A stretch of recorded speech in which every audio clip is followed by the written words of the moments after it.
Bienvenidos a todos a la sesión clínica titulada Más allá del alivio inmediato, bienestar, contexto y terapia. Yo soy Inés Pérez Romero, soy psicóloga general sanitaria y también docente de algunas de las formaciones de ISEP, entre ellas el máster integral en psicología del bienestar.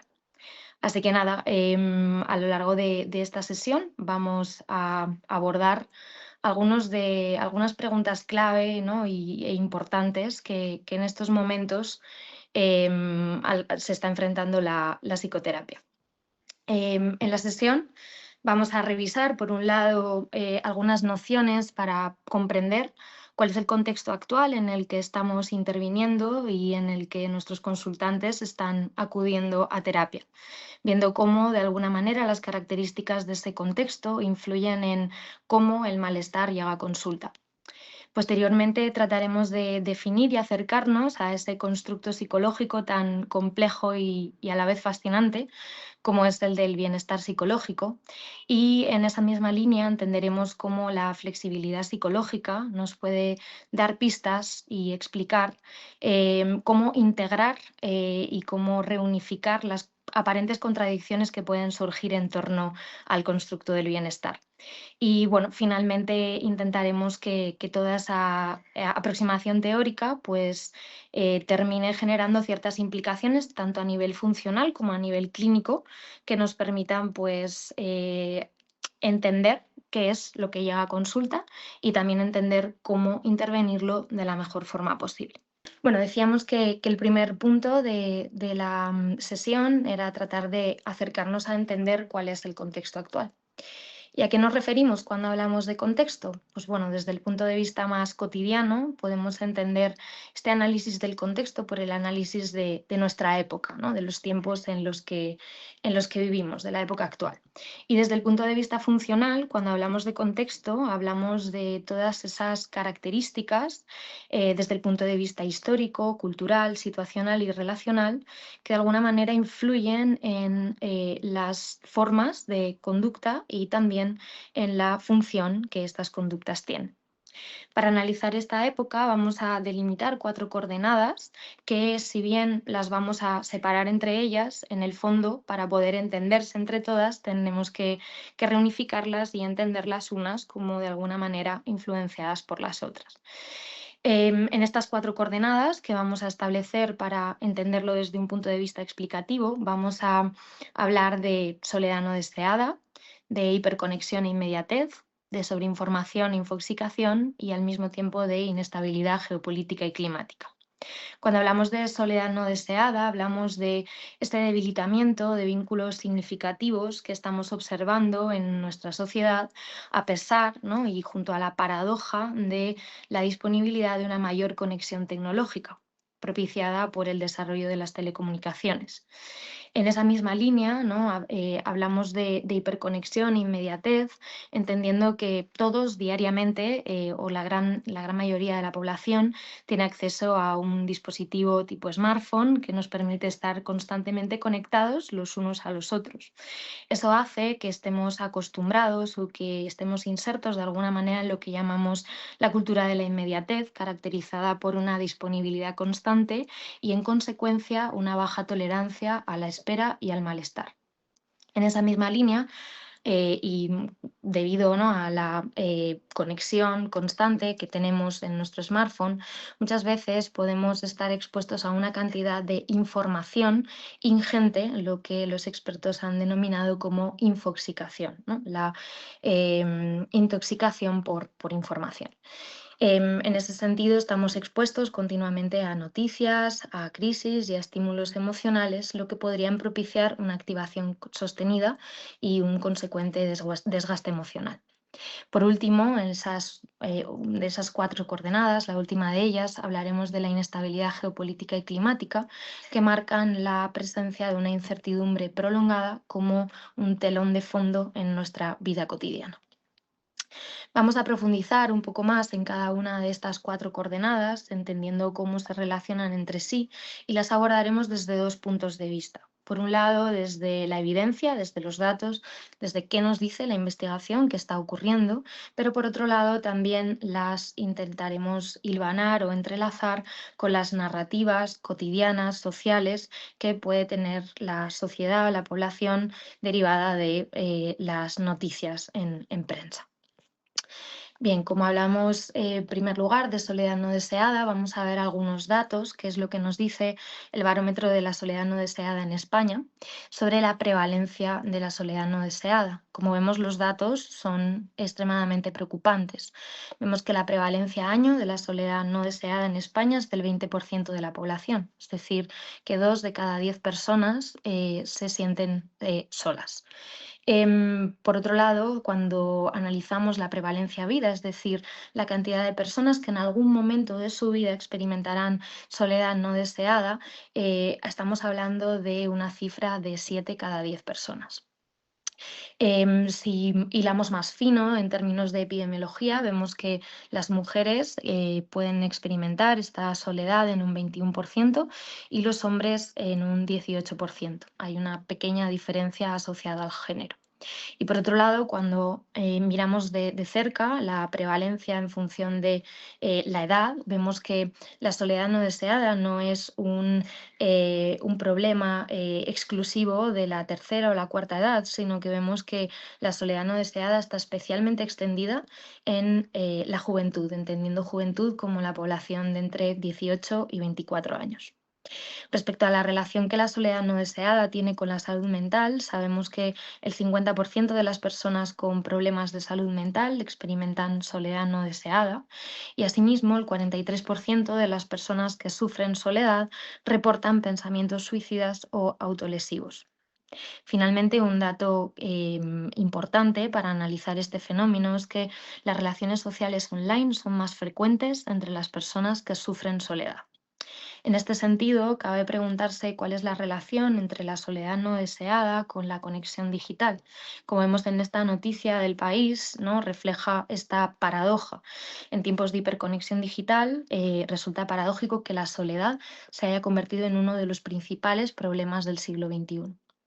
Analizando de cerca cuál es la relación entre ambos conceptos, entre ambos realidades. Y si nos fijamos en el informe de la Organización Mundial de la Salud respecto a soledad no deseada, vemos que la relación entre tecnología digital y soledad es extremadamente compleja. En algunas ocasiones, la tecnología puede actuar como un factor de riesgo, pero también en otras ocasiones puede actuar como un factor de protección. Lo que nos dice el informe es que el impacto depende del tipo, intensidad y calidad de uso de esas tecnologías. Por ejemplo, el uso pasivo y excesivo de redes sociales está asociado a mayores niveles de soledad subjetiva. Lo que sí sabemos es que una de las características que tienen las plataformas digitales es que intensifican la comparación social, lo que puede generar sentimientos de exclusión e insuficiencia social. En el caso de los adolescentes y los jóvenes, podrían presentar mayor vulnerabilidad debido a su alta exposición digital. Pero la tecnología, como decíamos, no es en sí misma ni un factor de riesgo ni un factor de protección, sino que dependerá del tipo, la intensidad y la calidad de uso. Así que en su faceta de factor de protección podemos ver que la tecnología puede ser muy útil al facilitar vínculos significativos. Imaginaos, ¿no? Dos personas con una relación estrecha y una de ellas tiene que mudarse, desplazarse a otro país por motivos laborales, académicos, etcétera. Pues la tecnología le va a poder le va a poder permitir mantener sus relaciones vinculares. Asimismo, también puede conectar a personas aisladas o marginadas y apoyar intervenciones de salud mental y social, con lo cual el factor o la consecuencia de la conexión digital dependerá mucho de cómo la usemos. En este sentido, el Observatorio Nacional de la Soledad No Deseada señala que la soledad no deseada no la propician las relaciones online, sino la desaparición de las presenciales, ¿no? Parece que quizá la mayor disponibilidad y el mayor acceso a vinculación de forma digital puede en algunos casos sustituir o reemplazar las relaciones presenciales, y este podría ser, ¿no?, uno de los factores que influenciará en cuáles son las consecuencias de este fenómeno en el malestar experimentado por la población. Por otro lado, otra de las coordenadas que analizábamos tenía que ver con la sobreinformación o lo que denominamos infoxicación. Como vemos en esta noticia muy reciente asociada con el terrible accidente de tren en Adamuz, refleja una de las características a las que podemos estar expuestos como sociedad, y es que cuando este tipo de acontecimientos sucede, la sobreinformación, el tener disponibilidad constante de noticias, puede generar que acabemos emocionalmente desgastados, que eso genere cierta desesperanza y que el impacto de la tragedia pueda ser expansivo y pueda llegar a mayor cantidad de la población de una manera más potente. ¿Qué es lo que nos dice la investigación en todo esto? Pues como vemos en este estudio longitudinal que estudia la relación entre la exposición a noticias, la preocupación y el malestar emocional, en una época, ¿no?, marcada por un acontecimiento insólito y sin precedentes como fue la pandemia del COVID-19, nos indica que la mayor exposición a noticias sobre el COVID-19 generó en la población una tendencia a la mayor preocupación sobre la pandemia.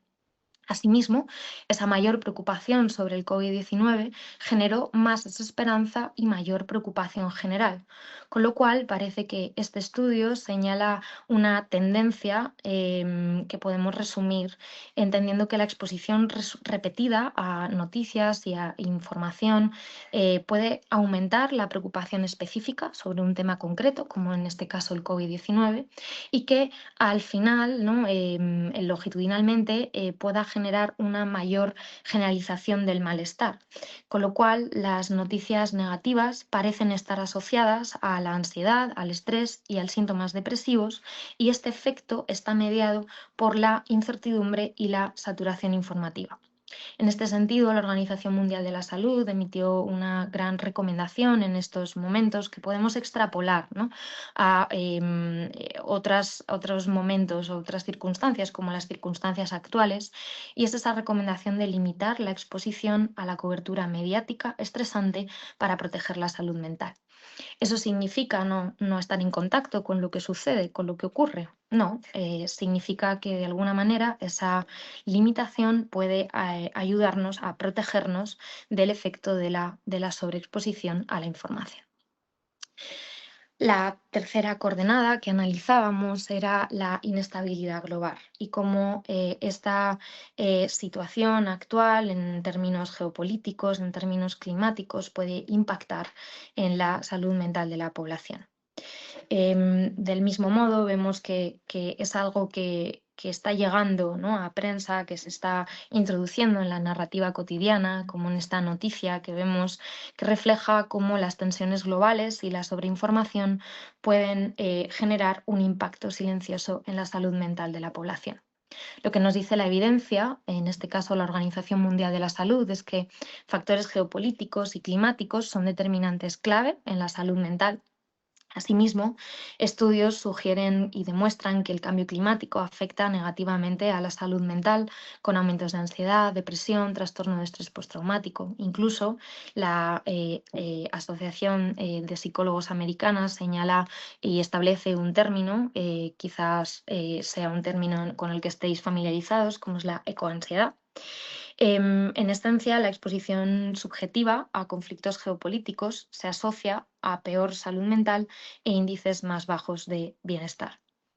Todo ello, ¿no? Tenemos que entenderlo a la luz del resto de coordenadas de las que hablábamos, ¿no? Y es que la sobreexposición a la información, o lo que han denominado en este estudio sobrecarga de información, es decir, la percepción de desequilibrio entre las demandas ambientales y los recursos disponibles para hacer frente a las demandas, algo que sucede especialmente debido al aumento de aplicaciones, redes sociales con las cuales podemos interactuar, en las cuales podemos estar expuestos a información sobre los acontecimientos mundiales, como son Facebook, YouTube, WhatsApp, Instagram, y la cantidad de uso que le damos a los smartphones, con una media de 2,5 horas al día, aumenta la cantidad de información que procesamos en un mismo día. Con lo cual, si la información que procesamos supera nuestros recursos para hacer frente y procesarla, es cuando se está produciendo esa sobrecarga de información, que lo que generaría es la presencia de un mindset que en el estudio caracterizan como o denominan POPC, permanentemente online y permanentemente conectados. Con lo cual, este estudio longitudinal de Maces y colaboradores en 2020 reflejan la relación que existe entre todas estas variables, entre, por un lado, el aumento de aplicaciones donde podemos consultar y estar expuestos a información tanto de nuestros círculos como de personas, ¿no? en todo el mundo, y noticias, por tanto, de acontecimientos que pueden suceder a escala global, hace que aumente la sobrecarga de información. A día de hoy podemos tener noticias de acontecimientos que están sucediendo en la otra parte del mundo. Esto, el impacto o las consecuencias que tendría desde el punto de vista psicológico, es un aumento de la indefensión, del estrés, con lo cual generaría a la larga un aumento en síntomas depresivos y, en consecuencia, una reducción del bienestar. De alguna manera, ¿no? Podemos condensar toda la información de las tres variables, las tres coordenadas que estábamos analizando en este pequeño diagrama. La inestabilidad global desde el punto de vista geopolítico, desde el punto de vista climático, junto con el uso de smartphones, la hiperconexión a la que estamos expuestos y la cantidad de información que procesamos en un mismo día, tendría la consecuencia de generar una percepción de amenaza e incertidumbre, lo cual activaría un estado de hipervigilancia y una sensación de incontrolabilidad. Con lo cual, ¿no? Generaría esa respuesta emocional caracterizada por una indefensión, ¿no? Es tanto lo que sucede y es tan poco lo que yo puedo hacer, que de alguna manera estoy expuesto a lo que suceda sin poder controlarlo, sin poder afrontarlo de manera activa. Con lo cual, todo este conglomerado de variables terminaría teniendo un impacto fuerte en el bienestar. Hasta ahora hemos visto cómo esas tres coordenadas que definen o caracterizan nuestros tiempos pueden generar, modificar, alterar las formas, la frecuencia y la complejidad del malestar que la sociedad experimenta, que nosotros como miembros de esa sociedad podemos tanto experimentar como observar desde nuestro rol de terapeutas. Pero todo ello debe ser también analizado en un marco concreto, y es el marco de la inmediatez. Esa exposición constante hace que estemos insertos en una cultura definida como una cultura de la inmediatez, con lo cual la tolerancia que tenemos al malestar es baja y de alguna manera, ¿no? tenemos esta necesidad de lidiar, eliminar, suprimir ese malestar de una forma rápida y de bajo coste. Y esta inmediatez está teniendo, como todos sabemos, un impacto en no solo la salud mental, sino en las formas, la búsqueda de las personas de un alivio inmediato de ese malestar. Vemos una noticia tremendamente impactante que habla o que ejemplifica, ¿no? alguna de las características de la época en la que vivimos. La noticia, el titular, dice que mi hija habló con ChatGPT antes de quitarse la vida. Os recomiendo encarecidamente, si tenéis la oportunidad de revisar la noticia, de leerla, ya que es el testimonio de esta periodista, ¿no? que habla sobre una experiencia desgarradora y tremendamente personal, ¿no? como es la pérdida de su hija. Y es un artículo que evidencia, ¿no? Este problema o esta dificultad a la que nos enfrentamos con ese aumento en las formas de malestar, en su frecuencia, pero al mismo tiempo, ¿no? con la llegada de la inteligencia artificial y la promesa de nuevas perspectivas terapéuticas. Algunos de los extractos que se reflejan a lo largo de esta noticia son, por ejemplo, una de las intervenciones que la hija de la periodista tuvo con Harry, ¿no? Que era un prompt de ChatGPT que tenía una finalidad terapéutica, ¿no? Establecía: tengo pensamientos suicidas de forma intermitente, ¿qué debería hacer? A lo cual Harry ofreció una extensa hoja de ruta en la cual el primer punto lo que planteaba era: busca ayuda profesional, ¿no? Con lo cual, si lo observamos detenidamente, vemos que Harry realmente estaba indicando, estaba proponiendo, ¿no? soluciones que desde el punto de vista terapéutico eran perfectamente correctas y que hablaban de la complejidad de la situación. Sin embargo, Sophie más adelante le dijo a Harry que no se había sincerado con nadie sobre su ideación suicida y que no pensaba hacerlo. Con lo cual, como veis, Sophie estaba buscando ayuda en una situación de riesgo, en una situación extremadamente peligrosa, y Harry estaba ofreciendo una ayuda relativamente correcta. Sin embargo, esa relación, esa situación no salía, no traspasaba de las barreras de esa aplicación. Harry no estaba programado para dar una señal de alerta. Con lo cual en la noticia sigue evolucionando, sigue comentando y señala algo que es efectivamente correcto, ¿no? Los consejos de Harry eran adecuados y efectivamente pueden haber ayudado a muchas personas. Cuando estamos experimentando un malestar muy intenso, la inteligencia artificial puede ofrecernos acompañamiento, puede ofrecernos recursos que efectivamente sean potentes y necesarios para hacer frente a ese malestar. Sin embargo, la periodista se pregunta si alguien debería haber programado a Harry para que informara del peligro del que él se estaba enterando a alguien que sí pudiera haber intervenido. Finalmente, la noticia concluye, ¿no? hablando sobre uno de los puntos cruciales sobre la llegada de la inteligencia artificial y de su potencial terapéutico, y es que la agradabilidad de la inteligencia artificial es crucial para su rápida adopción. Cuando estamos necesitados de una ayuda, de una mano amiga, la inteligencia artificial puede proponernos, ¿no? efectivamente esa ayuda. Sin embargo, está programada para valorar la satisfacción del usuario a corto plazo, por encima de la veracidad, con lo cual eso puede terminar aislando a los usuarios y reforzando sesgos de confirmación. Veamos qué es lo que nos dice la evidencia de todo esto, ¿no? Porque la relación entre la inteligencia artificial y la salud mental también es compleja. En esta revisión de alcance de Balan y Gumpel en 2025 examinaron cuáles eran los potenciales, ¿no? aspectos positivos y aspectos negativos del uso clínico de ChatGPT en salud mental y vieron que como aspectos positivos la inteligencia artificial permite reducir barreras de accesibilidad.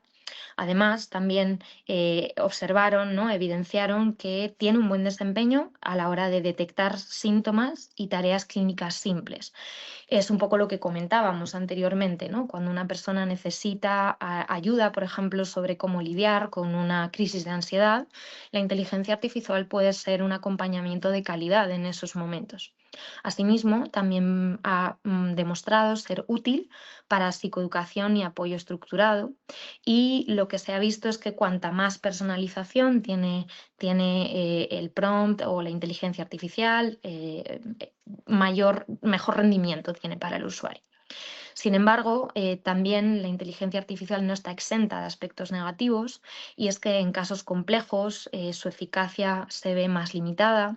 En ocasiones, cuando tiene que aunar demasiada información, puede dar lugar a pronósticos poco fiables y lo que es más importante de todo, y es que existe una ausencia de protocolos clínicos estandarizados y marcos de uso seguro.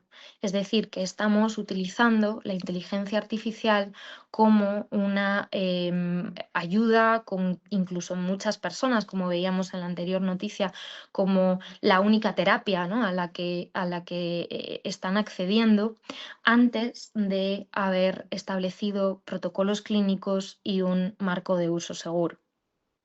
Con lo cual vemos que efectivamente la respuesta no es simple. Frente a la pregunta de si la inteligencia artificial es peligrosa para la salud mental, la respuesta necesariamente es depende. Sin embargo, observar todas estas características, todas estas coordenadas, en concreto cómo el contexto actual da forma, cómo el contexto actual modifica de alguna manera la intensidad y la complejidad del malestar. Es importante también preguntarnos qué dice, ¿no?, estas coordenadas de cuál es la relación que tenemos con el malestar como sociedad, el hecho de que busquemos alivio terapéutico inmediato, disponible 24/7 y sin fricción. Y es aquí donde abrimos la pregunta y donde es importantísimo plantearnos como psicólogos qué es lo que estamos entendiendo por bienestar psicológico. Si el contexto está reflejando, ¿no?, nuevas formas en las que se presenta el malestar que llega a consulta, tendremos que preguntarnos cuáles son nuestros objetivos desde el punto de vista terapéutico y clínico a la hora de abordar el malestar. Y una primera pregunta es: ¿qué entendemos por bienestar psicológico? Para acercarnos a esta cuestión, vamos a comenzar viendo la definición de salud que establece la Organización Mundial de la Salud como marco de referencia. Cuando hablamos de salud, hablamos de un enfoque de un estado completo de bienestar físico, mental y social, no solo la ausencia de enfermedad. Y como vemos, de esta primera definición se extraen características y consecuencias muy importantes a la hora de entender y acercarnos a qué entendemos como bienestar. Como vemos, la salud no se reduce exclusivamente a la ausencia de enfermedad, sino que también incluye el bienestar.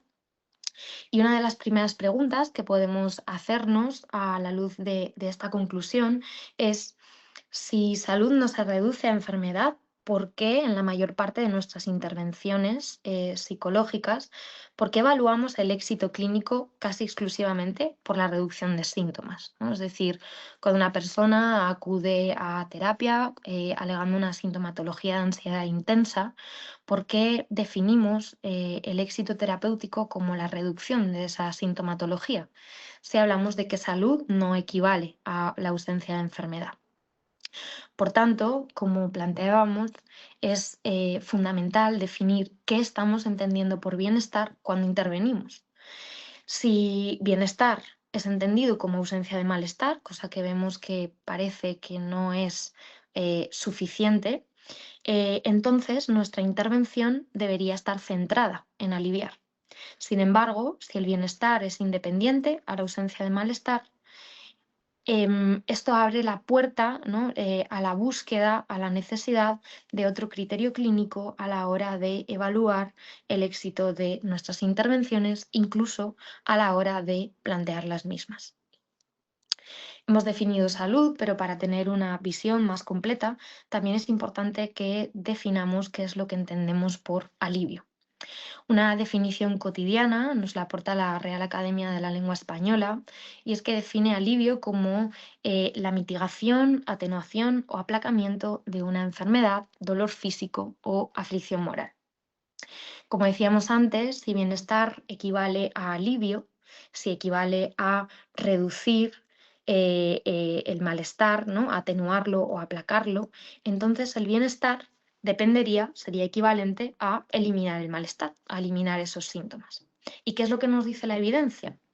pues como vemos, la ausencia de síntomas no implica bienestar. En el artículo, la investigación llevada a cabo por Keyes en 2005, se establece, se concluye que bienestar y enfermedad son dimensiones totalmente distintas.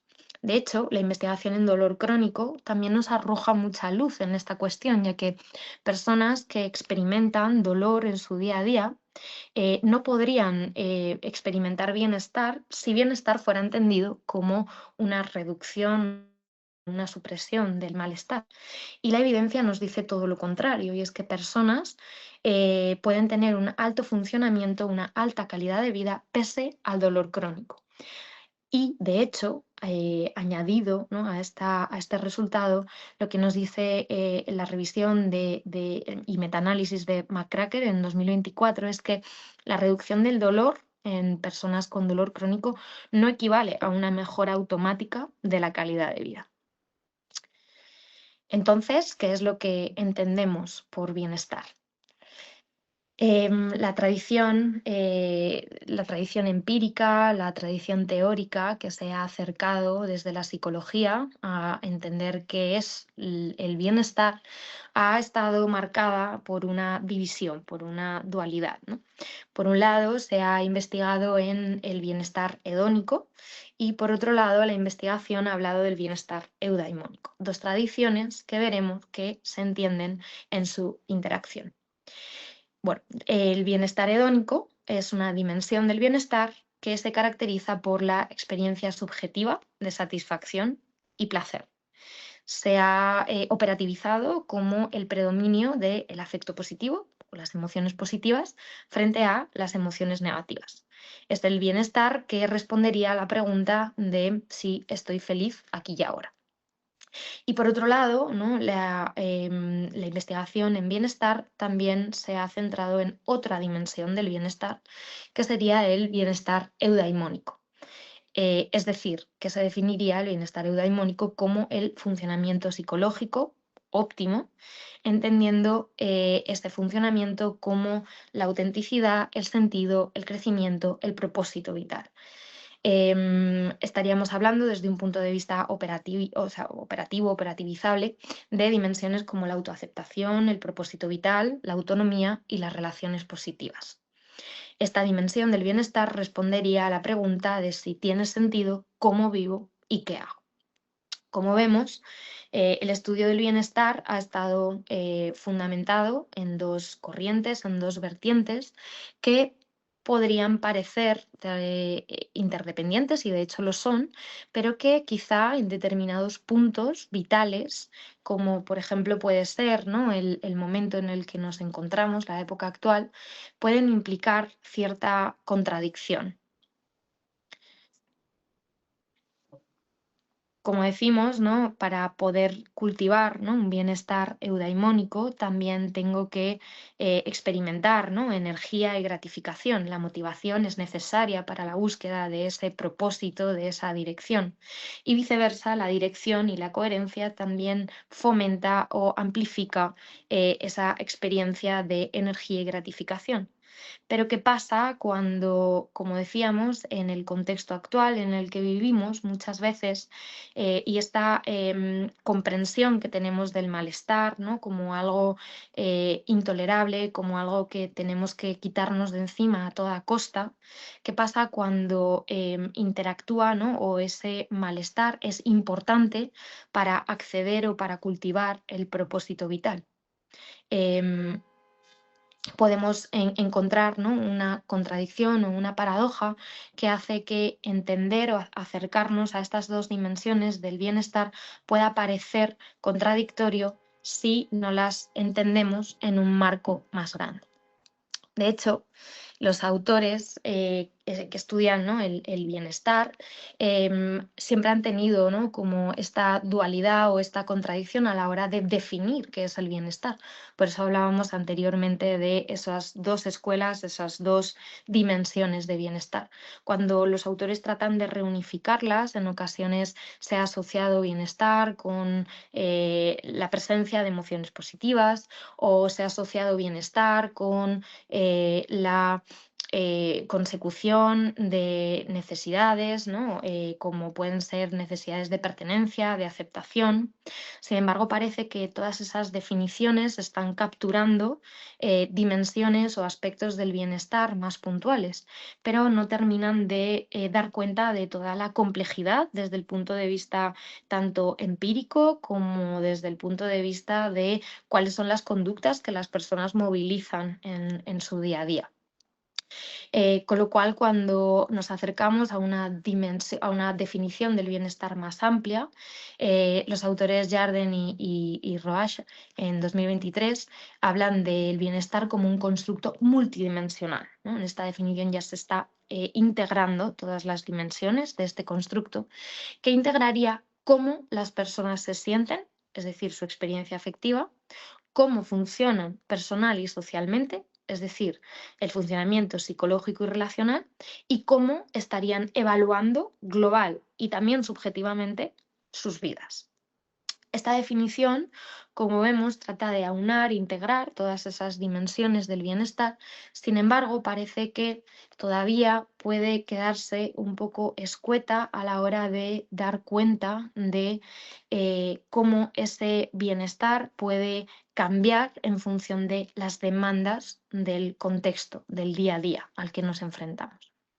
Y es en este sentido donde surge la pregunta, ¿no? De si el bienestar no es simplemente la ausencia del malestar y si el bienestar tiene que experimentarse en un contexto cambiante, en un contexto complejo, ¿cuáles serían esos procesos que permitirían mantenerlo cuando el malestar está presente?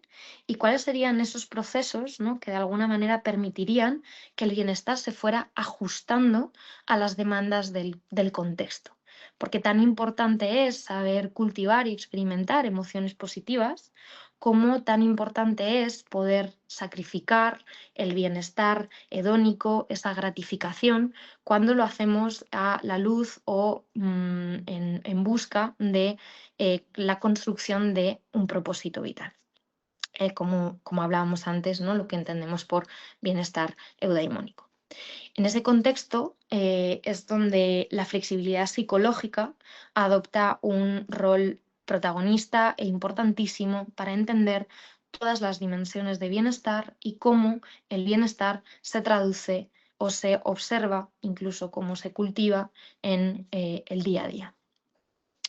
En la revisión de Kasdan 2010, este concluye que la flexibilidad psicológica es un proceso importantísimo para entender la salud y el bienestar psicológico. ¿Por qué? ¿Por qué es tan importante? Porque la flexibilidad es lo que nos permite, por un lado, reconciliar las distintas definiciones de bienestar, todas sus dimensiones, todos sus constructos, y también reconciliar la existencia de dos tipos distintos de bienestar: hedónico y eudaimónico. Asimismo, también nos permite entender cuál es la interacción entre esos dos tipos, entre esas dos vertientes del bienestar en un contexto determinado.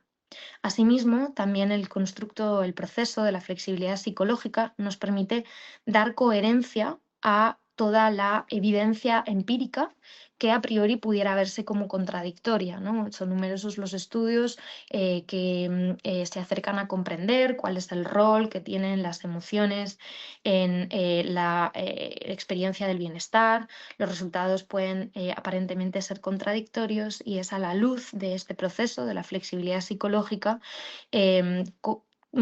cómo podemos, ¿no?, a la luz de la flexibilidad, podemos dar cuenta de todas estas contradicciones y entenderlas, ¿no? Asimismo, la flexibilidad psicológica nos permite tener un mayor alcance explicativo, como decíamos, entender el bienestar en sus diferentes dimensiones, en sus distintos constructos y en sus diferentes parcelas, puede no ser congruente o puede no estar en línea con la comprensión de la conducta humana en su complejidad, ¿no? Asimismo, la flexibilidad psicológica nos da cuenta de por qué nos encontramos con la evidencia de que es posible experimentar bienestar incluso en presencia de emociones negativas, en presencia de malestar. Por tanto, si la flexibilidad psicológica es el marco a través del cual podemos comprender de una manera más profunda, de una manera más terapéutica, más aplicada, qué es el bienestar, será fundamental explicar, definir qué es lo que entendemos por flexibilidad psicológica. Según Kasdan, la flexibilidad psicológica estaría abarcando una amplia gama de habilidades humanas. Entre ellas, la flexibilidad psicológica permitiría, por un lado, reconocer y adaptarse a las demandas situacionales, ¿no? Con lo cual es un proceso que nos está hablando ya de adaptación al contexto. Asimismo, la flexibilidad psicológica permitiría cambiar repertorios conductuales cuando estos repertorios estarían comprometiendo el funcionamiento personal o social. Por ejemplo, ¿no? Si estoy si mi conducta está siendo gobernada por la búsqueda del alivio inmediato, ¿no? De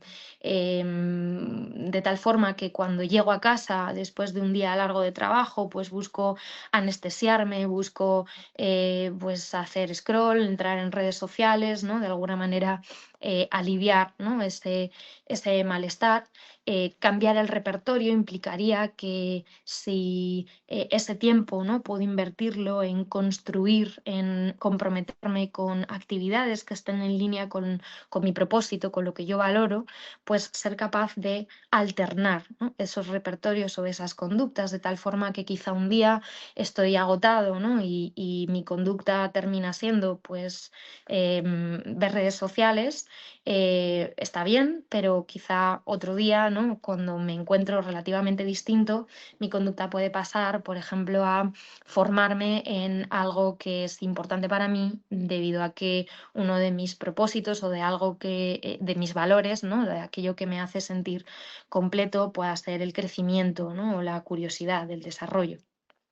Asimismo, la flexibilidad psicológica también permitiría mantener un equilibrio entre dominios importantes en la vida, ¿no? Es decir, no consumir mi energía exclusivamente en el trabajo o exclusivamente en el ocio, sino mantener un equilibrio que pueda dar lugar a que a que cuide, a que me encargue, a que me responsabilice de una manera apropiada de mi familia, de mis amigos, de mi trabajo, de mi ocio, manteniendo un equilibrio entre ellos. Asimismo, también la flexibilidad psicológica permite mantener un equilibrio entre distintos momentos temporales. Es decir, que la flexibilidad me permite atender a mi presente para poder conectar con lo que está ocurriendo aquí y ahora, pero también atender a mi pasado para poder aprender de la experiencia vivida, o atender a mi futuro para poder planificar, ¿no? Desarrollar conductas dirigidas, ¿no? A objetivos más amplios. La flexibilidad es lo que me permitiría poder alternar entre las tres dimensiones temporales de manera flexible, sin quedarme anclada a ninguna de ellas. Y por último, ¿no? La flexibilidad psicológica también permitiría, ¿no? O estaría detrás de esa conciencia, atención, apertura y compromiso con aquellas conductas que me permitirían llegar, ¿no? O que serían congruentes, estarían alineadas con los valores o aquellos aspectos de la vida que yo considero valiosos para mí. Cuando hablamos de flexibilidad psicológica, ¿no? Es inevitable no mencionar, ¿no? La flexibilidad psicológica como un proceso ampliamente estudiado y desarrollado por una aplicación terapéutica enmarcada dentro de las terapias contextuales o de tercera generación, como es la terapia de aceptación y compromiso. La flexibilidad psicológica, desde este enfoque, se caracterizaría o se entendería como un proceso que estaría soportado, ¿no? O sustentado por otros 6 procesos o subprocesos de cuyo funcionamiento, de cuyo buen funcionamiento dependería la flexibilidad psicológica como la dimensión cercana al bienestar, versus la inflexibilidad psicológica o rigidez psicológica como dimensión que correlacionaría o que estaría relacionada con la psicopatología. Desde este enfoque terapéutico, la flexibilidad psicológica se entiende como el resultado de estos 6 subprocesos que se denominarían la atención al presente, la aceptación, la defusión cognitiva, el yo como contexto, la clarificación de valores y la acción comprometida.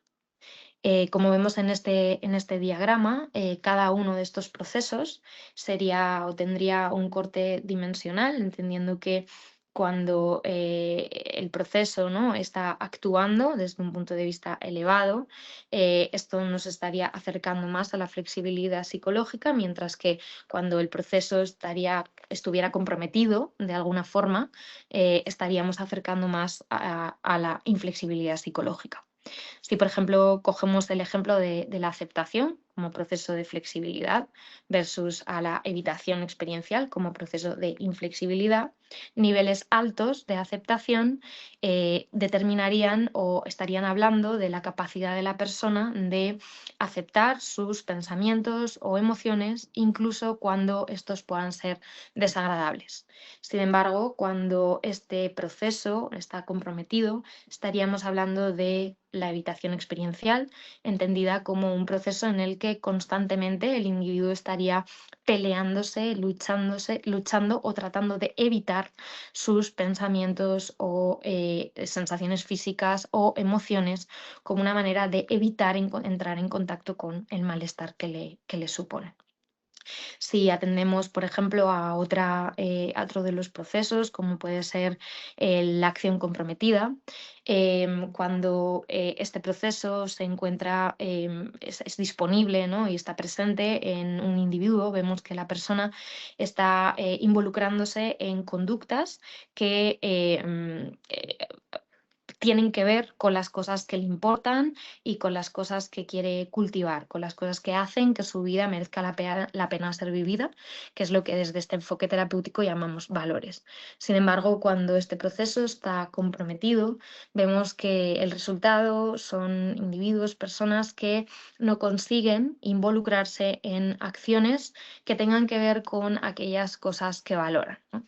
Si os fijáis, estaríamos hablando, ¿no?, del ejemplo que poníamos anteriormente, de ese estancamiento, ¿no?, esa disponibilidad constante de conductas que movilizan o que priorizan, mejor dicho, el bienestar hedónico, la gratificación, el placer momentáneo, frente a otras conductas que, pese a quizá no ser tan gratificantes, en ocasiones pueden serlo, estarían dirigiéndonos o acercándonos a aquello que consideramos valioso.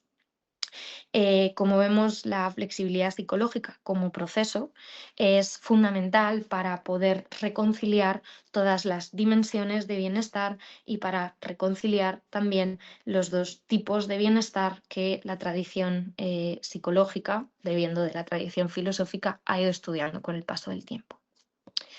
Entonces, en conclusión, vemos que la flexibilidad psicológica es el marco que nos permite integrar todas las dimensiones de bienestar. Entendiendo como bienestar psicológico o entendiendo que el bienestar psicológico depende de ajustar las respuestas al contexto, no de usar una estrategia concreta, entendida o definida como positiva, ni tampoco de eliminar el malestar.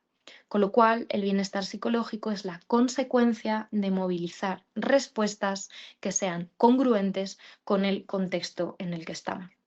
En ese sentido, lo que vemos es que las emociones negativas, incómodas, no tienen por qué ser perjudiciales, no tienen por qué ser algo a evitar, sino que pueden ser perfectamente adaptativas siempre y cuando estén asociadas al contexto. Por lo tanto, el problema no es cuál es la valencia de la emoción, sino la rigidez con la que podemos regular determinadas emociones en nuestro día a día. Como nos dice la investigación de Klein y colaboradores en 2023, vemos que el mayor bienestar se asocia a mayor intensidad emocional, tanto de emociones positivas como de emociones negativas. Algo pudiera parecer a priori o a simple vista contradictorio, ¿no? Es Es difícil pensar que una persona con altos picos, altos niveles de reactividad emocional, es decir, la intensidad de una emoción reaccionando a una situación determinada, sea alta cuando ésta sea negativa. Sin embargo, cuando estas reacciones, tanto positivas como negativas, eh, mm, son congruentes al contexto en el que se producen, los niveles de bienestar serían altos en esa persona, correlacionarían con niveles altos de bienestar, ¿no? Es como que las personas fueran extremadamente sensibles a lo que estuviera ocurriendo a su alrededor, tanto desde la reacción positiva como desde la reacción negativa, si el contexto lo necesitara. Asimismo, vemos que la flexibilidad permite equilibrar, como hemos mencionado antes, presente, pasado, futuro. También permite equilibrar metas en conflicto y dominios vitales distintos. Por otro lado, una de las grandes evidencias, ¿no?, de la potencia explicativa de la flexibilidad psicológica como marco integrador de ese bienestar es que en dolor crónico se ha observado que la flexibilidad es la variable que mejor predice la calidad de vida y el funcionamiento, mucho mejor que la reducción del dolor en sí misma. Por lo tanto, de toda la evidencia revisada, de toda la teoría, ¿no?, que hemos comentado hasta ahora, podemos extraer un principio común sobre qué es la flexibilidad psicológica y cuál es su relación con el bienestar. Y es que la flexibilidad lo que permite es que nos adaptemos al contexto, a las demandas del contexto de una manera dinámica, incluso aunque el sufrimiento, aunque el malestar esté presente. En este diagrama, ¿no?, podemos ver cómo reunifica, ¿no?, esa flexibilidad pues, las aparentes contradicciones que pueden presentarse derivadas de los dos tipos o de las dos dimensiones del bienestar. Imaginaos, ¿no?, como hablábamos en un inicio, un contexto actual marcado por formas de malestar frecuentes, intensas y por una cultura de la inmediatez que estaría fomentando, ¿no?, la baja tolerancia al malestar. En ese sentido, ¿no?, parece que la flexibilidad psicológica sería aquel proceso, aquella variable que permitiría ajustar, equilibrar esas dos dimensiones de bienestar, que pudiera sostener o tolerar una reducción del bienestar hedónico temporal, que pudiera explicar, ¿no?, por qué se sostiene la acción valiosa y que podría ser un proceso que evitara que el alivio inmediato gobernara la acción. Es decir, cuando nos enfrentamos a un ejemplo como el que poníamos anteriormente, ¿no?, un contexto en el que el malestar está presente, la flexibilidad psicológica podría ayudarnos a seguir actuando, ¿no?, en línea con lo que valoramos, incluso cuando seguir haciéndolo dependa de una bajada temporal en los niveles de placer hedónico. Con lo cual, ¿no?, la flexibilidad no solo permite reunificar, ¿no?, o dar consistencia a reunificar estas dos dimensiones desde el punto de vista conductual, sino también reunifica estas dos dimensiones del bienestar desde un punto de vista temporal, ¿no? Cuando hablamos de bienestar hedónico, de placer, de emociones positivas, estamos hablando de un momento más cortoplacista, ¿no? Las emociones positivas se disparan cuando hacemos algo que nos resulta gratificante, ¿no? Pues, por ejemplo, comer chocolates, si es que a alguien le pueda gustar el chocolate. Sin embargo, el bienestar eudaimónico se experimentaría, ¿no?, o se vivenciaría en plazos temporales más alargados, es decir, un medio largo plazo. Y la flexibilidad nos permitiría reunificar estas dos demandas temporales, ¿no? Aquello que puede ser gratificante o puede generar alivio a corto plazo, no tiene por qué hacerlo a la larga. Y quizá hay momentos en los que sea importante sacrificar el placer inmediato en pos de aquello que valoro, como por ejemplo ponerme a estudiar una tarde o invertir, ¿no? Un tiempo en ver una sesión clínica, en participar de ella, renunciando a hacer alguna otra actividad que pudiera proporcionar un placer inmediato, siempre y cuando, ¿no?, esa actividad, como decíamos, estudiar o verla, participar en la sesión, pudiera estar relacionada, pudiera ir en línea con aquello que yo valoro, ¿no?, con mi competencia o mi formación como profesional. Em, Como hemos visto, ¿no?, la flexibilidad psicológica es ese marco que integra y es un proceso. Un proceso que se caracteriza por ser transdiagnóstico, que se caracteriza por integrar regulación emocional, atención, valores y conducta, ¿no? Diferentes procesos, diferentes cuestiones que tienen momentos temporales distintos, tareas distintas y que además ha demostrado mediación en estudios controlados aleatorizados, ¿no? Como decíamos, la flexibilidad psicológica se ha demostrado, ¿no?, como un mediador entre en dolor crónico que explica o que es capaz de explicar la bienestar o calidad de vida, incluso aún en presencia de dolor o de malestar. Y que esta potencia explicativa que nos da la flexibilidad psicológica para entender de qué hablamos cuando hablamos de bienestar y para entender cómo intervenimos con el malestar y cómo potenciamos el bienestar, implica un cambio de foco. Si os dais cuenta, pasamos de entender el bienestar como un constructo aislado, como un cajón, a entender el bienestar como el resultado de una serie de procesos que nos permiten adaptarnos a las demandas del entorno de forma dinámica. Con lo cual, el cambio de foco pasa de preguntarnos cómo alivio el malestar de la persona, cómo reduzco los síntomas o el malestar que está presentando una persona concreta, a preguntarnos qué procesos debemos modificar para mejorar la calidad de vida de la persona. Y este cambio de foco es un ejemplo que habla de algo más amplio, que habla de un cambio de paradigma en psicología clínica, y es pasar a la terapia basada en procesos, entendiendo procesos como aquellos constructos que sean dinámicos, que sean multinivel, que sean modificables y que funcionalmente estén relacionados con resultados clínicos.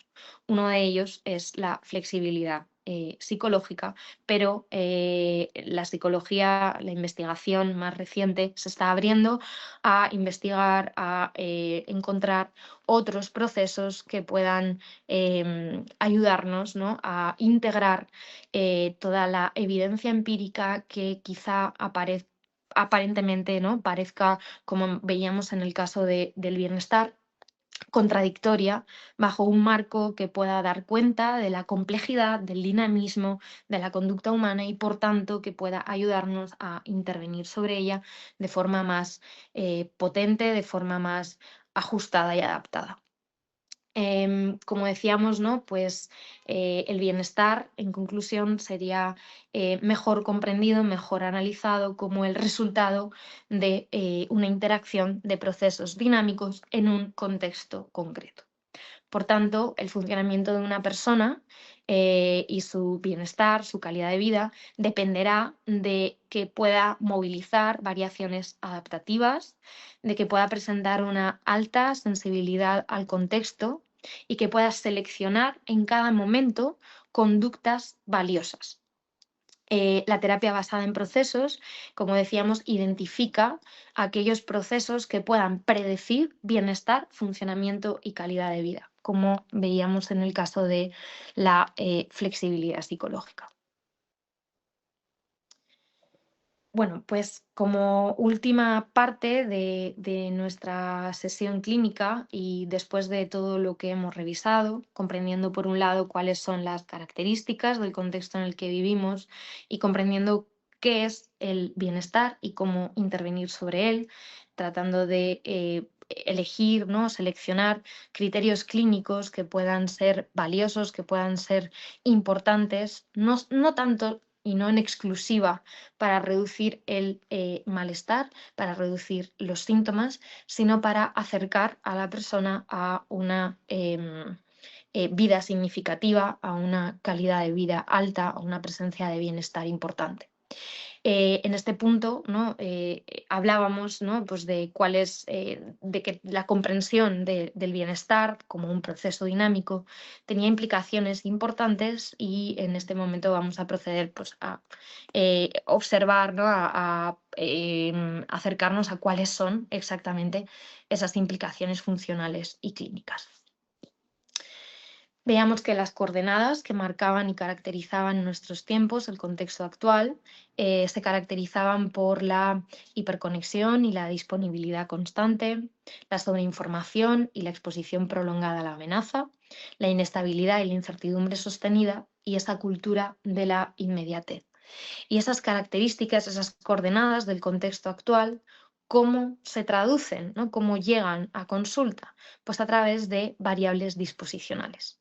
Las variables disposicionales nos permiten entender la conducta de las personas, de los consultantes que puedan llegar a nuestra consulta, porque son variables que pueden modificar, ¿no? La probabilidad de emisión de una conducta determinada.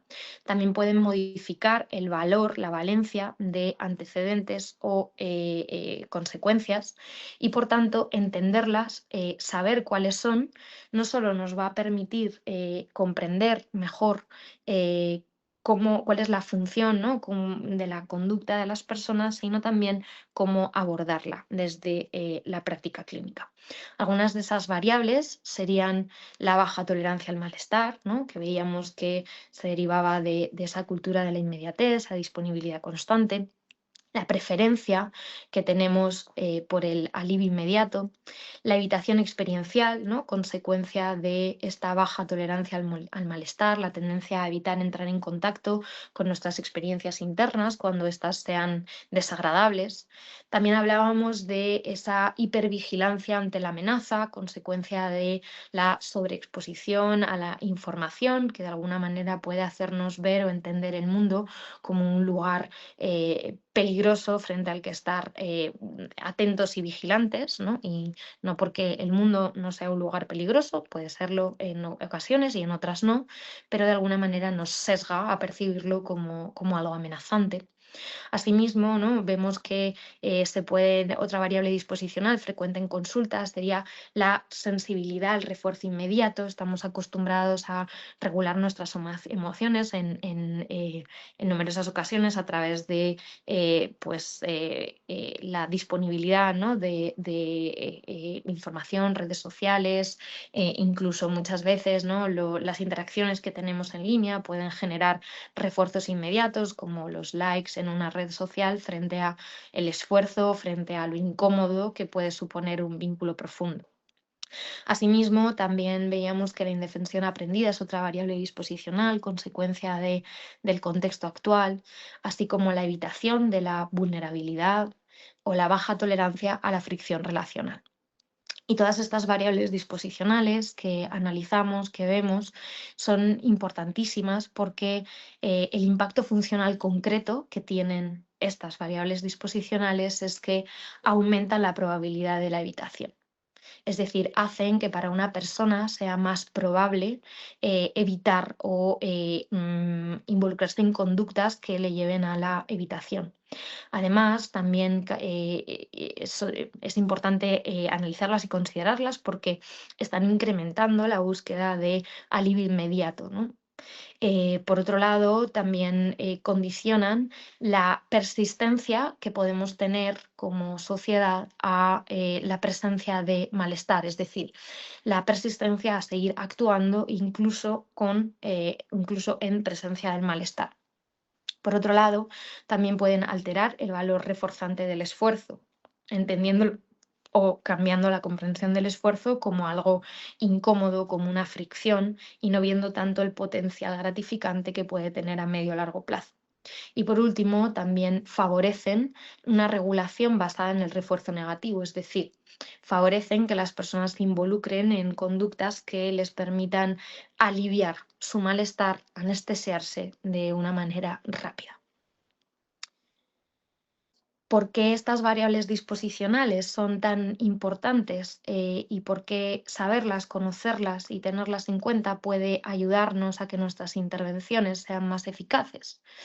Pues por un lado, porque tenemos que ser conscientes de que las personas que llegan a consulta probablemente están buscando un alivio rápido, inmediato de su malestar.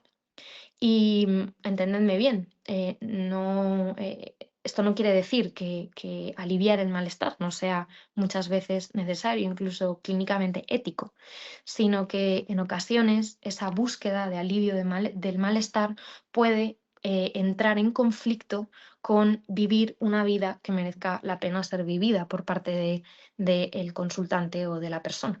Incluso estas variables disposicionales, el contexto actual en el que vivimos, también puede condicionar, ¿no?, la manera en la que nosotros como terapeutas podamos relacionarnos con la frustración de ver que un caso no evoluciona al ritmo que nos gustaría que evolucionara, de poder evidenciar que quizá las técnicas o que quizá los objetivos terapéuticos que hayamos fijados para el caso no terminan de cuajar, ¿no? Y con lo que estas variables disposicionales no solo tienen implicaciones para las formas de malestar que llegan a consulta y cómo esas formas interfieren con el proceso terapéutico, sino que también lo tienen para las expectativas del propio terapeuta.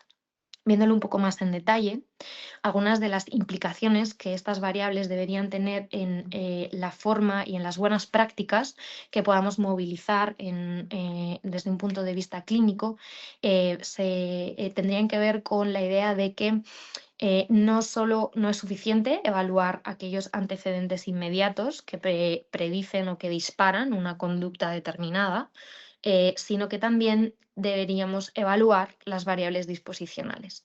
Un ejemplo de esta implicación sería que para entender por qué una persona llega a casa después del trabajo y se conecta, ¿no?, a TikTok y hace scroll durante toda la tarde, no solo es importante entender que esa persona llega cansada, ¿no?, por ejemplo, del trabajo, sino también es importante entender que el repertorio, ¿no?, de conductas de esa persona está marcado por esa cultura de la inmediatez y por esa variable disposicional que habla de favorecer o seleccionar conductas que permitan o que estén teniendo la consecuencia de aliviar el malestar. Por otro lado, otra de las implicaciones clínicas es que es importante entender el refuerzo negativo en el mantenimiento del problema, ¿no? Siguiendo con el ejemplo que comentábamos, si cuando llego a casa cansado del trabajo, ver TikTok me genera un alivio ya que me permite escapar del malestar, pero también por otro lado me genera cierta gratificación, es probable que al día siguiente, cuando vuelvo cansado del trabajo, la conducta que movilice siga siendo la misma. Sin embargo, a largo plazo, a medida que pasa el tiempo, puede ser que me empiece a encontrar vacío, empiece a sentir que vivo en piloto automático o que la vida que vivo no es la vida que quiero vivir. Con lo cual, entender, ¿no?, ese valor del refuerzo negativo permite entender cómo abordar el problema desde el punto de vista clínico. Asimismo, otra de las implicaciones clínicas relevantes es que la intervención puede requerir modificar procesos, no solo aliviar síntomas, no solo intervenir sobre conductas concretas, sino también sobre procesos, ¿no? Siguiendo con el mismo ejemplo, una de mis intervenciones frente a esta situación podría ser tratar de hacer, ¿no?, que la persona se involucre en otro tipo de actividades cuando está cuando llega del trabajo cansado. Sin embargo, esa tendencia a la evitación experiencial puede ser, como proceso, puede ser que también esté siendo responsable de otros momentos o otras conductas que está movilizando en otros ámbitos de su vida, como puede ser el cortar relaciones sociales cuando éstas requieren demasiado energía o demasiado esfuerzo. Si solo intervengo en la conducta, estoy obviando el proceso y las implicaciones que ese proceso tiene a la hora de generalizar conductas. Finalmente, otra de las implicaciones clínicas es que es imprescindible abordar clínicamente las expectativas sobre control y cambio del consultante. ¿Esto qué quiere decir? Que derivado, ¿no?, de esas variables disposicionales que veíamos que eran consecuencia del contexto en el que vivimos, la persona es posible que tenga expectativas de resultados rápidos cuando inicia un proceso terapéutico. Además, es probable que su definición de éxito también sea la reducción de síntomas de manera inmediata.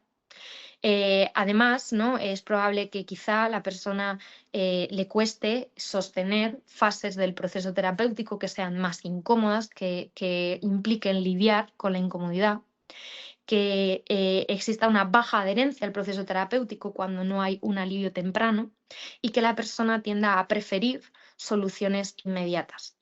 Saber esto y abordarlo es fundamental para que el proceso terapéutico pueda ser exitoso, y como terapeutas es imprescindible que tratemos de encontrar un equilibrio entre atender a las demandas de la persona, pero no establecerlas como el único criterio bajo el cual guiar nuestra intervención.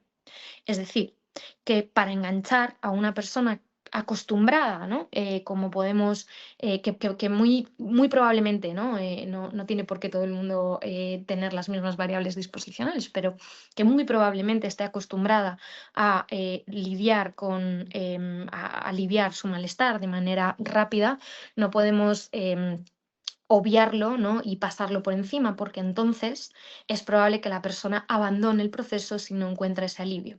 Y atenderlo en las primeras fases del tratamiento puede ser importantísimo, junto con clarificar de manera explícita desde el inicio qué significa mejorar, diferenciar, ayudarle a la persona a entender la diferencia entre alivio y cambio conductual, trabajar explícitamente las expectativas terapéuticas y definir en conjunto, construir objetivos que sean medibles y que estén reflejados en términos conductuales, que incluyan también este criterio más amplio, que no solo se reduzca a ese alivio del malestar. En conclusión, ¿no? Y como comentábamos a lo largo de toda la sesión, la búsqueda de alivio es legítima, es clínicamente relevante y no es un fallo o un defecto individual, es consecuencia de una cultura en la que todos estamos insertos, nuestros consultantes y nosotros como terapeutas. Por tanto, en muchas ocasiones, reducir ese sufrimiento, aliviarlo, proporcionar técnicas, proporcionar trucos para que la persona pueda rebajar, ¿no?, sus niveles de activación, puede ser necesario, ético e incluso una palanca que nos permita trabajar otros aspectos, como pueden ser otros procesos que puedan estar involucrados en la vida, ¿no?, de la persona. Entendiendo que el alivio o esa reducción sintomatológica no equivale a funcionamiento óptimo. Tal y como veíamos, ¿no?, tal y como hemos explorado, entendiendo la flexibilidad psicológica como marco integrador del bienestar y en línea a la propuesta, al cambio de foco, al cambio de paradigma que propone la terapia basada en procesos, es importante redefinir los objetivos clínicos al a abordar procesos que estén implicados en el bienestar de la persona y que no solo se reduzcan a ese alivio. El alivio, como decíamos, puede ser una palanca, puede ser una condición facilitadora, pero no debería ser un criterio último, un criterio final de éxito terapéutico. Como hemos visto, ¿no? El bienestar es un resultado emergente de procesos dinámicos, no es un estado que pueda aumentarse directamente, no es un constructo que pueda cultivarse al margen del funcionamiento dinámico adaptado al contexto. Con lo cual, es necesario que nuestro criterio clínico se amplíe desde el alivio exclusivo, basado en la mera reducción de síntomas, hacia los procesos o el fomento de procesos relacionados con el bienestar. Por tanto, el éxito terapéutico debería entenderse mejor de una manera funcional, entendiendo que éxito terapéutico será mejorar la calidad de vida de la persona, ayudándola o favoreciendo que esté en línea con aquello que valora vitalmente, incluso cuando el malestar está presente. ¿Cuáles son las implicaciones clínicas de este cambio de criterio? Pues entender que alivio y bienestar operarían en niveles distintos. El alivio puede ser un objetivo inmediato, puede ser un objetivo inicial, puede ser una palanca, pero debería ser entendida siempre como una condición facilitadora a trabajar procesos de bienestar que tienen que ver con procesos a medio largo plazo y que en ocasiones implican lidiar y tolerar niveles de malestar, ¿no? Implica tolerar el malestar o las emociones incómodas. La intervención, con lo cual, debe estar orientada a procesos modificables, multinivel, vinculados funcionalmente con los resultados deseados, como por ejemplo la flexibilidad psicológica, ¿no? Nuestras intervenciones deberían fomentar el aumento de la flexibilidad. Y finalmente, la evaluación clínica deberá incorporar la evaluación del funcionamiento, la calidad de vida y el progreso hacia metas personales. Vamos a desglosar estas implicaciones clínicas en distintos momentos del proceso terapéutico para poder tener un conjunto, ¿no?, de buenas prácticas que nos permitan adaptar, ¿no?, y mejorar nuestras intervenciones.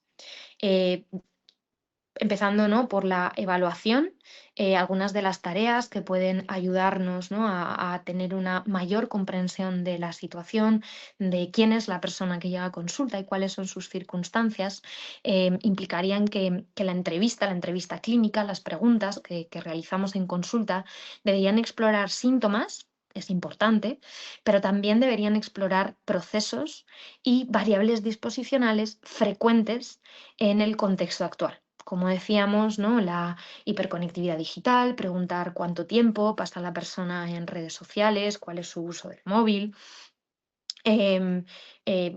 tratar de tener información sobre la comparación social que la persona puede movilizar o cómo ésta puede afectarle a la hora de percibirse a sí mismo, a la hora de ser generadora de malestar, de sufrimiento.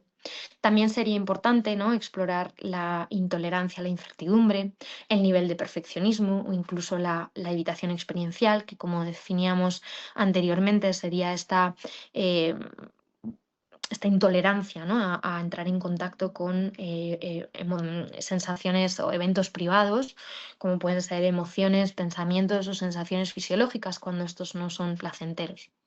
Y además de incluir todas estas variables en nuestra evaluación, sería muy interesante incluir medidas objetivas, cuantificables, que no solo exploraran la presencia de síntomas, sino que también pudieran abordar niveles de calidad de vida, multidominio, como puede ser el cuestionario reducido que elaboró la Organización Mundial de la Salud y que nos puede permitir obtener una medida, ¿no?, que nos permita complementar todo el análisis.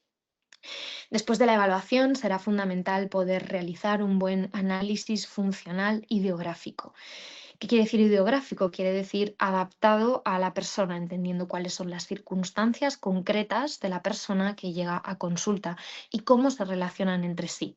En este aspecto será muy importante poder identificar relaciones funcionales modificables. como por ejemplo, ¿no? El ejemplo que poníamos anteriormente de la persona que llega cansada a casa y que después de llegar a casa se conecta al teléfono, se conecta a jugar a videojuegos y qué es lo que eso, cuál es la consecuencia que obtiene, ¿no? Que muchas veces puede ser a corto plazo ese alivio, esa reducción del malestar. Y para todo ello es importante integrar variables disposicionales, no solo quedarnos con el antecedente, sino entender cuáles, qué variables están delimitando, marcando o ayudándonos a explicar la relación funcional que estamos observando. Por otro lado, en el momento de devolución de información, cuando le explicamos a la persona qué es lo que creemos que está pasando, es importante que le devolvamos patrones funcionales personalizados, no tanto etiquetas, sino que le ayudemos a comprender qué es lo que está haciendo que el malestar y la desconexión, el vacío que está experimentando, pues pueda em, puedas entender, ¿no? Qué es lo que está pasando, que ya es en sí mismo terapéutico. Y además, en este momento en el que le estamos presentando qué es lo que está ocurriendo, es importante que trabajemos, como decíamos, en las expectativas terapéuticas y que psicoeduquemos para poder ayudar a dirigir, ¿no? O a continuar el proceso terapéutico y que éste sea lo más exitoso posible y que la persona muestre mayores niveles de adherencia, ¿no? Que siga el tratamiento. Por otro lado, en el momento de plan de tratamiento, cuando estamos realizando, ¿no? Nuestra intervención en sí misma, em, el objetivo sería poder diseñar un plan de tratamiento que incluyera tanto metas de reducción sintomática, cuando los síntomas que estamos observando, cuando los niveles de malestar están siendo tan altos que de alguna manera interfieren, ¿no? Con el funcionamiento, que están siendo desbordantes, excesivos para la persona, o que incluso el no saber cómo manejarlos o modularlos le está llevando a movilizar respuestas de evitación. Esa es una meta importante del tratamiento, pero también hay otra meta imprescindible, que es poder incluir, ¿no? El hecho de potenciar la flexibilidad psicológica u otros procesos, Diana, importantes que puedan estar relacionados con el bienestar como parte de la intervención. Em, el objetivo, ¿no? Será intentar ayudar a la persona a cambiar la relación con con el malestar y aumentar su repertorio conductual. Es decir, que frente al malestar la persona no solo busque el alivio inmediato, que pueda movilizar otras conductas, que pueda hacer algo distinto. Y finalmente, en el momento de seguimiento, pues será importante no solo evaluar la presencia o ausencia de síntomas a largo plazo, sino que también será fundamental evaluar, como hacíamos al principio, los niveles de bienestar y calidad de vida de la persona a medida que va avanzando el tiempo de forma longitudinal. Como veis, integrar todas estas tareas es el resultado de cambiar el foco de nuestra intervención. Esto no quiere decir que estemos promoviendo, ¿no? El abordaje terapéutico desde el estoicismo, ¿no? Desde el enseñar a la persona a tolerar sí o sí el malestar, sino que, como hemos revisado, entendiendo cómo la flexibilidad psicológica integra los distintos niveles de bienestar en función de las demandas contextuales, lo que estamos es tratando de enseñar a la persona a ser más flexible, a poder ajustar su conducta, a poder ajustar lo que hace, no solo a obtener una gratificación, que en ocasiones puede ser importante y puede ser positivo, sino también a avanzar hacia aquello que valora, hacia aquello que es importante, integrando bienestar hedónico y eudaimónico en la intervención. En conclusión, como hemos visto, el contexto actual configura, moldea repertorios psicológicos específicos e influye en cómo el malestar llega a consulta, en cuáles son los motivos de consulta, en cuáles son las demandas terapéuticas y en cómo las personas están acostumbradas a relacionarse con su propio malestar y a cómo las personas entienden la noción de bienestar. Con lo cual, el contexto actual está favoreciendo estrategias reguladas por la evitación y por el alivio, el refuerzo negativo, favoreciendo o fomentando una búsqueda de alivio inmediato en presencia del malestar. Como hemos visto, la reducción de síntomas no garantiza calidad de vida o funcionamiento adaptativo. Bienestar no equivale a ausencia de malestar, con lo cual es importante encontrar un marco que nos permita reunificar, que nos permita integrar, tanto a nivel empírico como conceptual, las distintas dimensiones de bienestar de cara a poder ayudar a las personas a relacionarse con las formas de malestar que experimentan. En ese sentido, la flexibilidad psicológica sería el proceso que establecería un marco para comprender el bienestar y entenderíamos la flexibilidad psicológica como la capacidad de adaptarnos al contexto, permitiendo modular respuestas emocionales y conductuales en función de metas significativas, incluso cuando hay malestar, cuando la persona está en contacto con experiencias aversivas. Por otro lado, el bienestar, como hemos visto, debe entenderse como un resultado emergente de procesos adaptativos, es decir, la expresión funcional de sistemas psicológicos capaces de variar, de ser sensibles a las demandas del contexto, de seleccionar conductas coherentes con valores y adaptarlas a las circunstancias y demandas. Y desde el punto de vista clínico, como hemos observado, es imprescindible tener en cuenta las características de nuestros tiempos para poder intervenir sobre procesos evaluando el funcionamiento y la calidad de vida, no solamente los síntomas. Aquí os dejo todas las referencias que están presentes a lo largo de las diapositivas para que podáis profundizar en ellas si os han resultado interesantes y muchas gracias por vuestra atención. Abrimos ahora si queréis ronda de preguntas. Vale. Vale, ¿te sale? Eh, Bueno, te la pongo aquí en el chat para que la localices más rápido.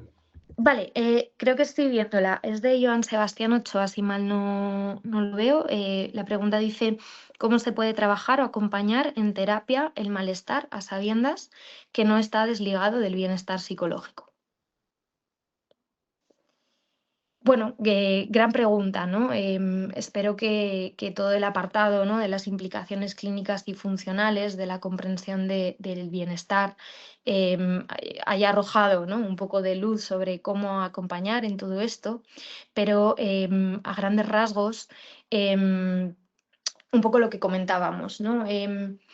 Es importante tener en cuenta que las personas que llegan a consulta lo hacen desde una situación de urgencia, ¿no? Desde una situación en la que el malestar está presente en sus vidas y que todos los intentos que han desplegado para gestionar ese malestar han resultado insuficientes, han resultado poco fructíferos, ¿no?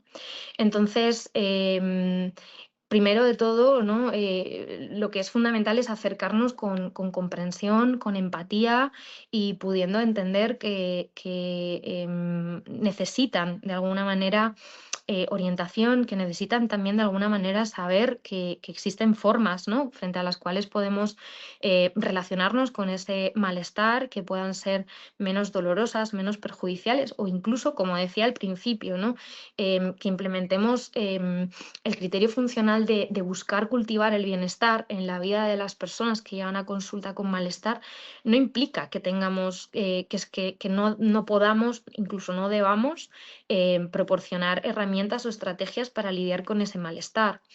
Eh, si queréis podemos ver el caso más gráfico de todos ellos, ¿no? Imaginaos un consultante que llega a consulta con conductas autolesivas, que está cortándose, que está quemándose, ¿no?, que de alguna manera está infligiéndose dolor a sí mismo. Que nuestro criterio clínico sea el bienestar no exime que no debamos atender a la conducta concreta que la persona está desplegando para relacionarse con ese malestar. Incluso que no debamos eh, eh, inactivarla, que no debamos buscar, ¿no? Formas alternativas para que la persona se relacione con ese malestar y que también le estén suponiendo cierto alivio, ¿no? Porque quizá este es el caso pues más grave o de mayor riesgo en el que podemos ver esta dualidad y esta distinción.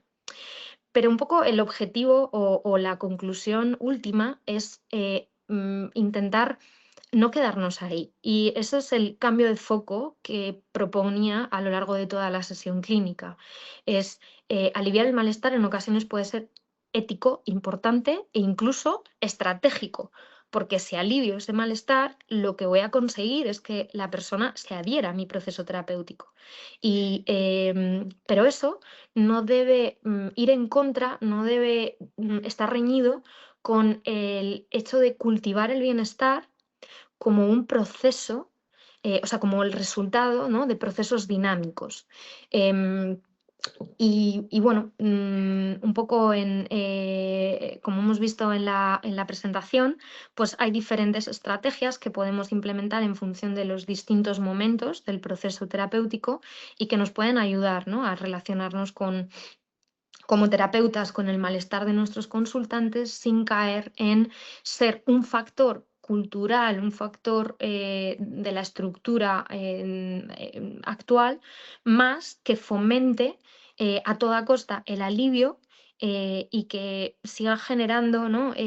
Pues quizá ese vacío o ese detrimento en el propósito vital, ¿no? Porque de tanto buscar gratificación y alivio, me estoy olvidando de hacerme las preguntas incómodas.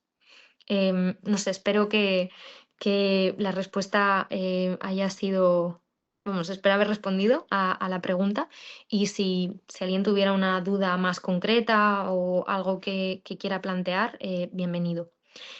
Creo que también he visto otra pregunta que habla de si de los datos de contacto. No sé si si escribo mis datos en el chat lo podéis ver. Si no, en cualquier caso, mi correo electrónico, si alguien quiere hacerme cualquier tipo de consulta, es inesperromero.psico@gmail.com o si alguien quiere escribirme a través de LinkedIn, Inés Pérez Romero, psicología, me podéis encontrar también. Respondo.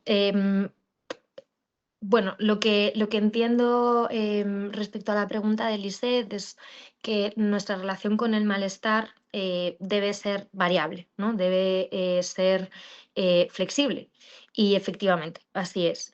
En ocasiones, priorizar la gratificación, priorizar aliviar ese malestar o incluso conectar con experiencias positivas es importante, es fantástico y es enriquecedor.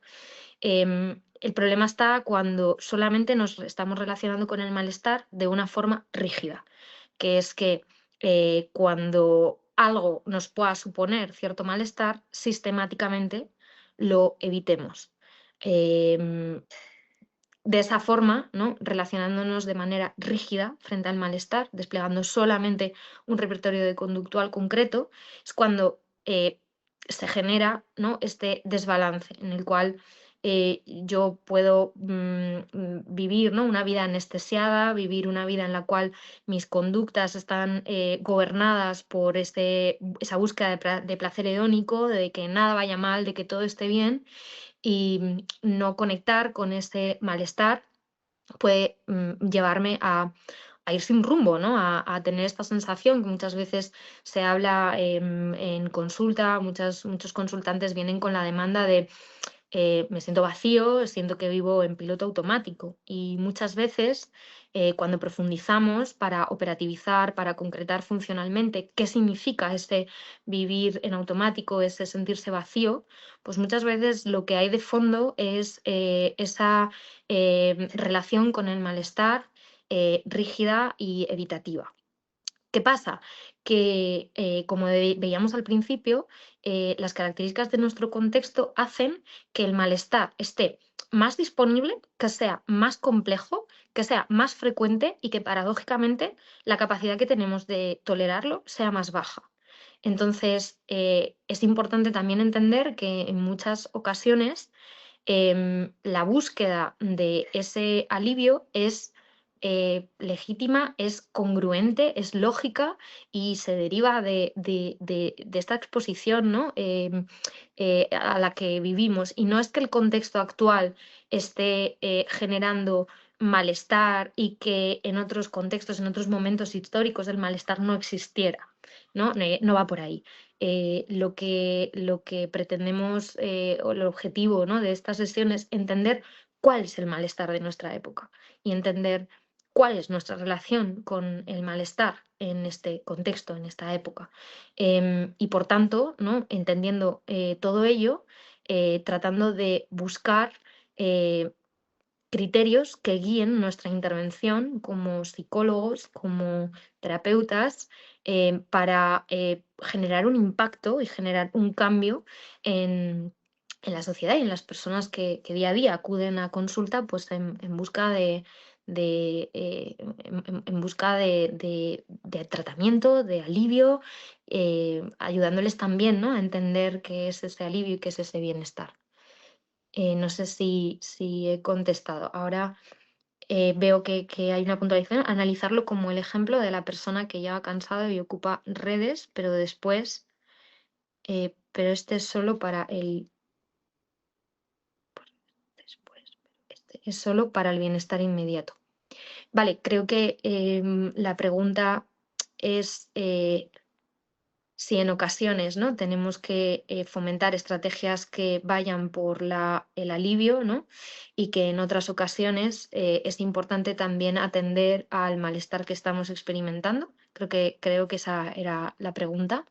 Y la respuesta es eh, sí y no. Conectar con el malestar no siempre implica analizarlo a fondo o entender de dónde viene, porque eso en ocasiones puede ser muy útil cuando yo estoy tratando de definir qué es lo que me importa, pero también ocuparme, analizar y encargarme demasiado del malestar puede generar o puede derivar en también conductas inflexibles y rígidas como la rumiación excesiva. Entonces, el punto, ¿no?, es ese equilibrio que estaba fomentado em, que estaba facilitado por la flexibilidad psicológica. ¿Vale? Veo también ahora la respuesta. Sí, no sé si hay alguien que quiera hablar.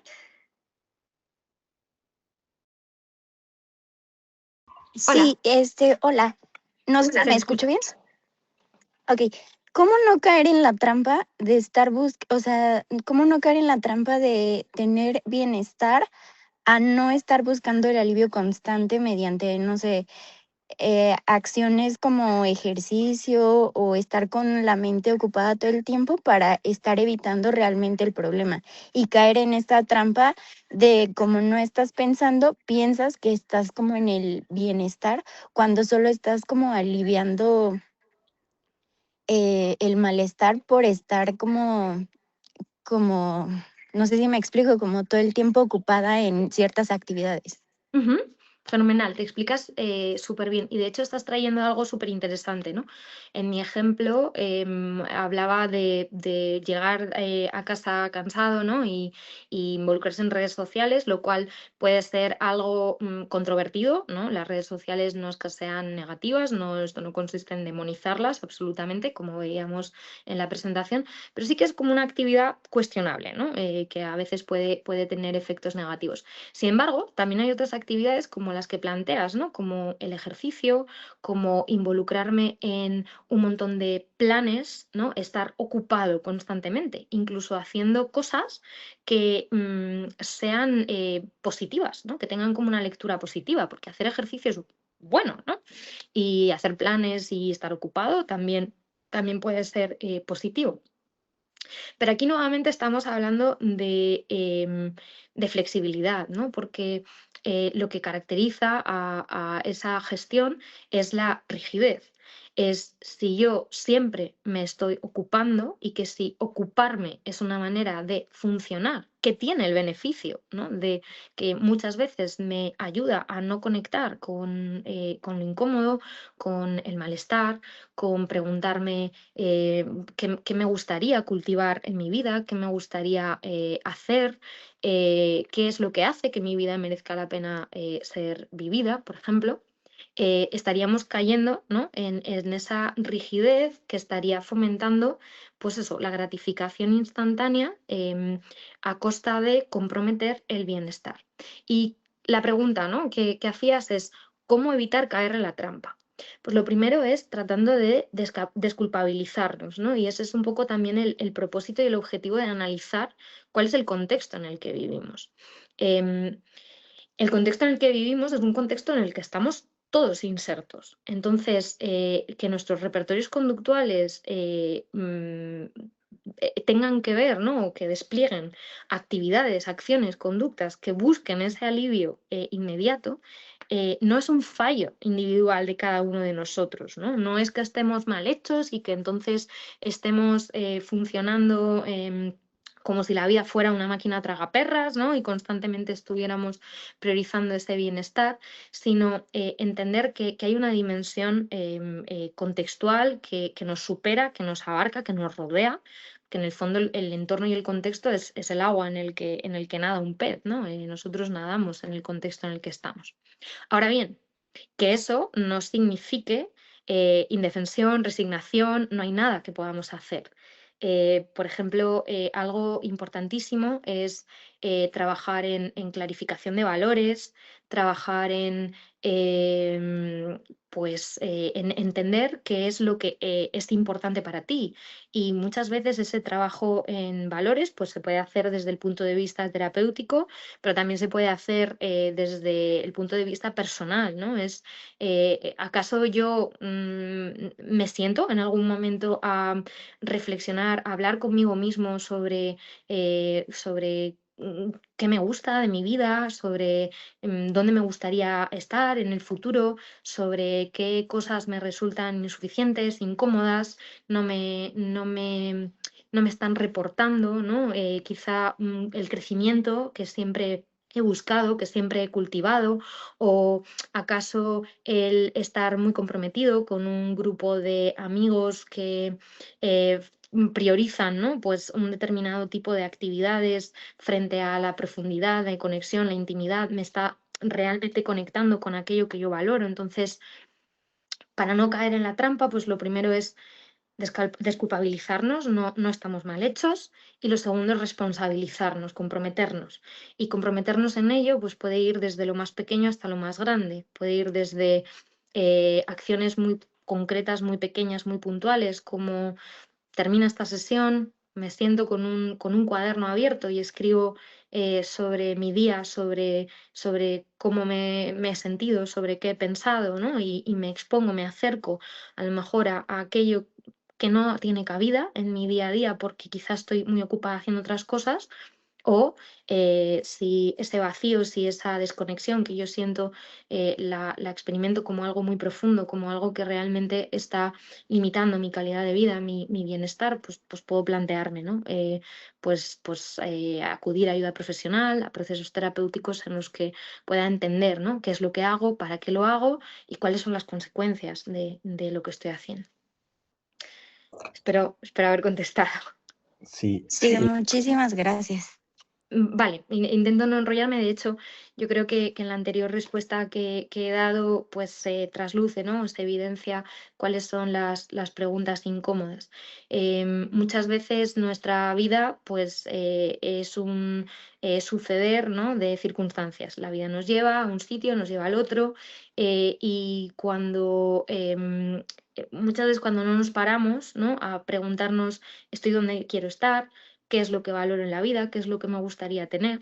Es decir, cuáles son mis valores, cuáles son las características que hacen que mi vida merezca la pena ser vivida, pues puedo caer, ¿no? en estos patrones o que mi conducta esté demasiado movilizada o esté demasiado esclavizada a ese piloto automático en el que me levanto, me pongo un podcast, me preparo para ir a trabajar, me voy a trabajar, estoy trabajando 8 horas, llego a casa, hago ejercicio, veo redes sociales y no hay un momento en el que yo pueda conectar con qué pienso, con cómo me siento, con qué valoro.